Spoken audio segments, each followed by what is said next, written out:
আসসালামু আলাইকুম সবাইকে। কেমন আছেন সবাই? আশা করি সবাই ভালো আছেন। ভবঘুরে শৈশবের সাথে আরও একটা নতুন ব্লগে আপনাদের সবাইকে স্বাগত জানাচ্ছি। ওয়েলকাম টু মাই চ্যানেল ল্যান্ডলোপার শৈশব। আর দেখেন আজকে যে পয়েন্ট থেকে ব্লগটা শুরু করছি, এই যে এদিকে গেলে চর্ণগর্দি বাজার, এদিকে গেলে ভেলানগর বাস স্ট্যান্ড।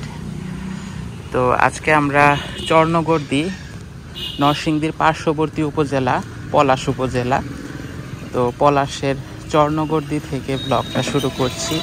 এখানকার চর্ণগর্দি মোড়, চর্ণগর্দি বাজার বা আশেপাশের এরিয়া বিভিন্ন কিছু আপনাদের সাথে দেখাতে যাব, শেয়ার করব। তো আশা করি আপনার ভালো লাগবে। আমি ল্যান্ডলোপার শৈশব সবসময় চেষ্টা করি যখন যেখানে থাকি আমাদের আশেপাশের যে শহর, গ্রাম, লোকালয়, জনপদ এ সমস্ত কিছু ঘুরে দেখাতে। এক একটা গ্রাম, এক একটা এলাকা, এরিয়া, অঞ্চল আমার ঘুরে দেখাতে খুবই ভালো লাগে। আর এই যে এদিকে হচ্ছে চর্ণগর্দি বাজার, গাড়িগুলো আসতেছে, খুবই ব্যস্ত রাস্তা,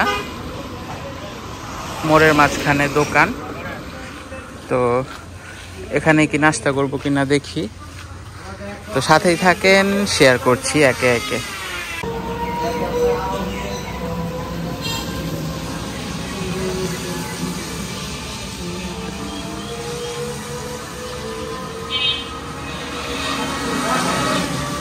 চলো চলো।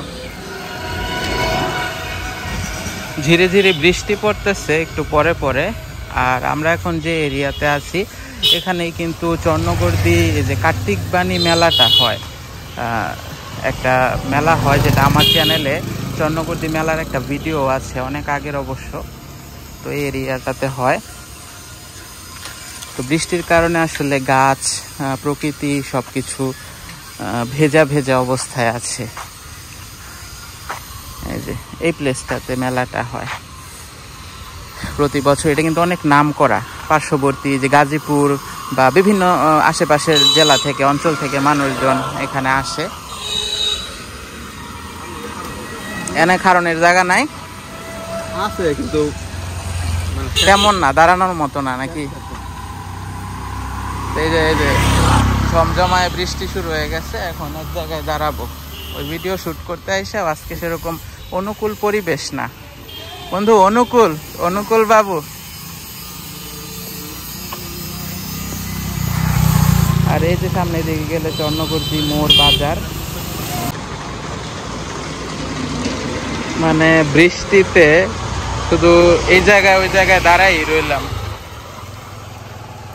জানি না আজকে সম্ভব হবে কিনা। ভাবছিলাম যে বেশ কয়েকটা গ্রাম, কয়েকটা এলাকা আর কি ঘুরবো আর ব্লগ করব, কিন্তু এটা পসিবল মনে হয় না হচ্ছে বৃষ্টির অবস্থায়। যে দেখেন দাঁড়ায় মানে বিরক্ত লাগতেছে, আরো ফোন টিপতেছে।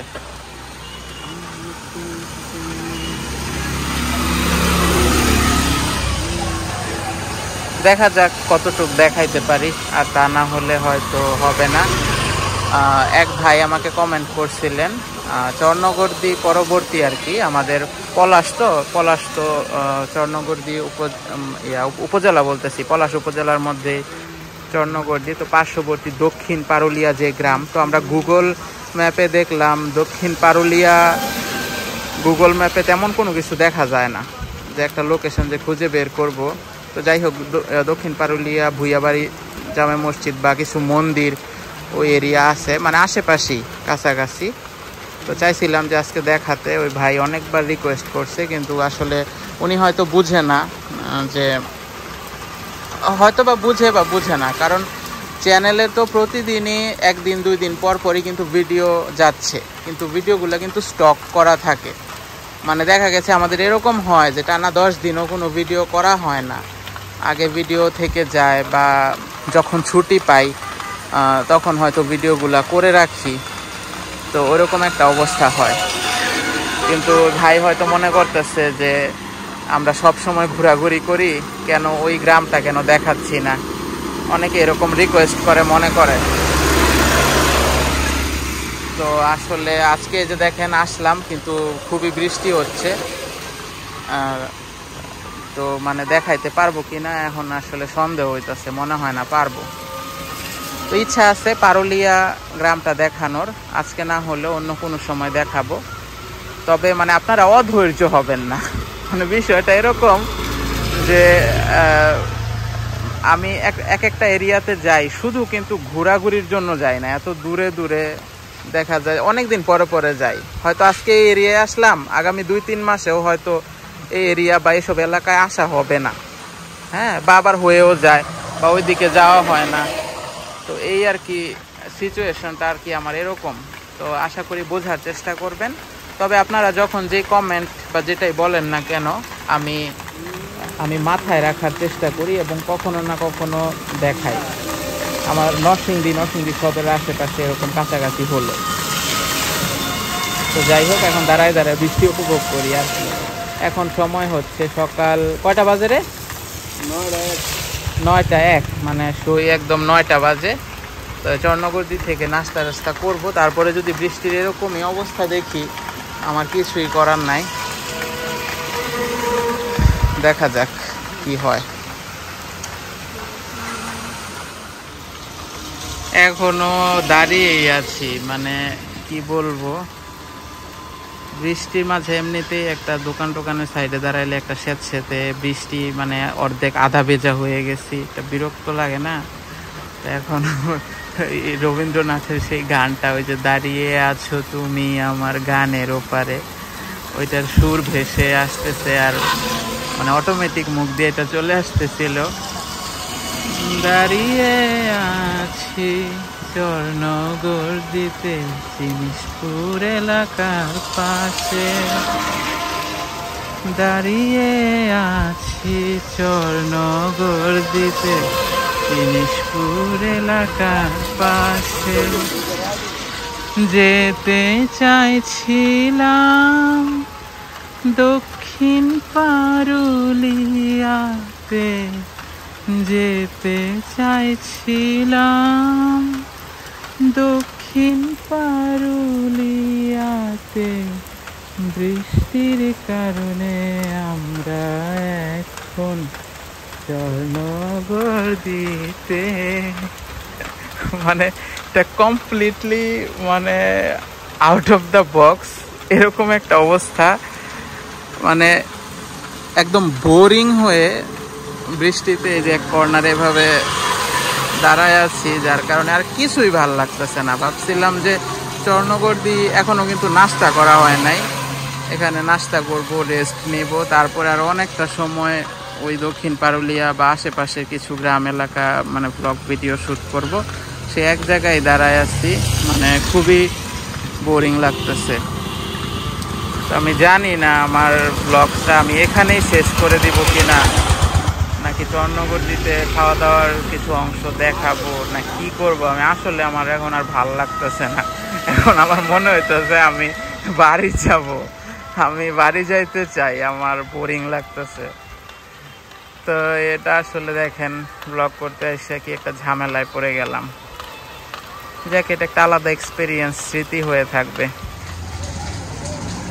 অনেকক্ষণ বৃষ্টি শেষ করার পরে এই যে এখনো ঝিরি বৃষ্টি, আর আজকে মনে হইতেছে না ওয়েদারের এই যন্ত্রণায় আর কোনো জায়গায় যাইতে পারবো না। হইলে ওইখানে মানে ঘন্টা খানেকের মতো দাঁড়ায় ছিলাম।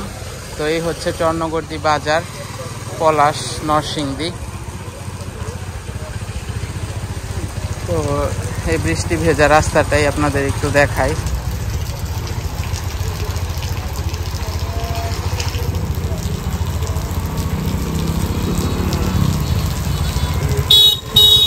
এই গাছটা অনেক বড়, মানে এ ধরনের, বিশেষ করে এ ধরনের গঞ্জ টাইপের এলাকায়, মানে এ ধরনের গাছ রাস্তা এলাকা, এগুলা এক একটা আসলে কালের সাক্ষী হিসেবে স্মৃতি ধরে রাখে বা বহন করে। আর এই যে এদিকে গেলেই কিন্তু পারুলিয়া, এদিকে গেলে পারুলিয়া, আপনার দক্ষিণ পারুলিয়া, মেন পারুলিয়া মোড়, যেটা পারুলিয়ার মোড়ে মিষ্টি পানের দোকান, সেটা অনেক ফেমাস। তো আসলে খারাপ লাগতেছে যে আজকের ব্লগটা এভাবে, মানে এটা কিছু হইলই না, আপনি বুঝতে পারতেছেন। আর আমি নিজে কিন্তু বৃষ্টিতে ভিজতেছি। একটা আছে যে ঝুমঝুম বৃষ্টিতে আপনি বৃষ্টিতে ভিজলেন, উপভোগ করলেন, আর আরেকটা হইতেছে আপনার এই মানে আধা ভেজা একটা অবস্থা। তো আসলে এটা বলার মতো না। তো যাই হোক ভাই, খুবই দুঃখিত আমি দক্ষিণ পারুলিয়া গ্রামটা দেখাইতে পারলাম না। আবার কবে, কয় মাস পরে, মানে আসলে এদিকে কবে আসা হয় আমার ঠিক আমি বলতে পারি না। তবে আমি চেষ্টা করব, যে কেউ কোনো কমেন্ট যদি করেন তাহলে কিন্তু মানে সেটা মাথায় রাখি। আর এই যে বৃষ্টিতে পানি পড়ে দেখেন মানে ঝাপসা হয়ে যাইতেছে, তো সেটা মাথায় রাখি এবং নরসিংদী সদর এবং আমাদের চলাফেরার মধ্যে পার্শ্ববর্তী হলে কিন্তু আমরা অবশ্যই দেখাই। তো অনেক ভিজছি, এখন নাস্তা পানি করব।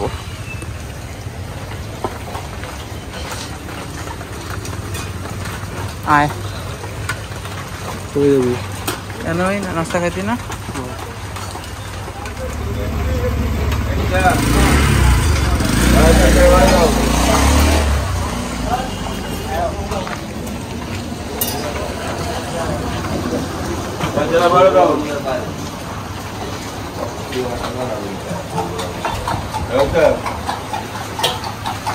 খাবার বলতে এখানে কি আছে একটু দেখায় দিই। এই যে মিষ্টি আছে কয়েক রকমের, তারপরে এখানে ডাল ভাজি নাস্তা আছে। তো আমরা ডাল ভাজি নাস্তা ডিম দিয়ে খাবো। মিষ্টি কত করে পিস? 20 টাকা পিস। কেজি কত করে? 250।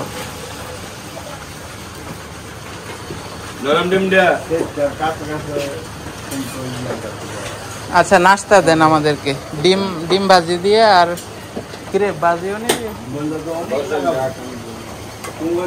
জায়গা আছে নাকি? মিষ্টি কি সব রাত্রে বানাইছে না? দেখেন কত কত মিষ্টি বানায় রাখছে। এগুলা, এই বিষয়গুলো আমার কাছে খুব ইন্টারেস্টিং লাগে, মিষ্টিগুলা বানায়। তো এখানে নাস্তাটা করি।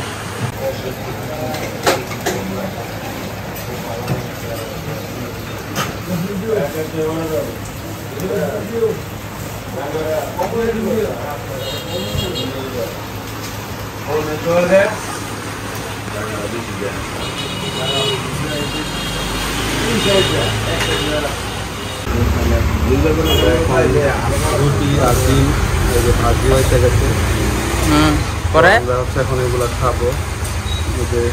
খেয়ে পরে কি করব? পাতা গাছ কেটে এই যে ডিম ভাজি আর পরোটা দিল। মিষ্টি খাবি নাকি?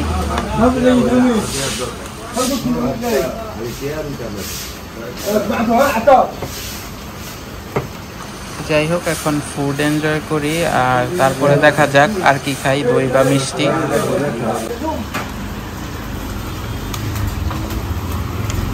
এই যে দই মিষ্টি নিয়ে নিলাম। আর এখানকার ভাজি নাস্তা ভালো ছিল না? কি গস, আমার কাছে ভালোই লাগছে।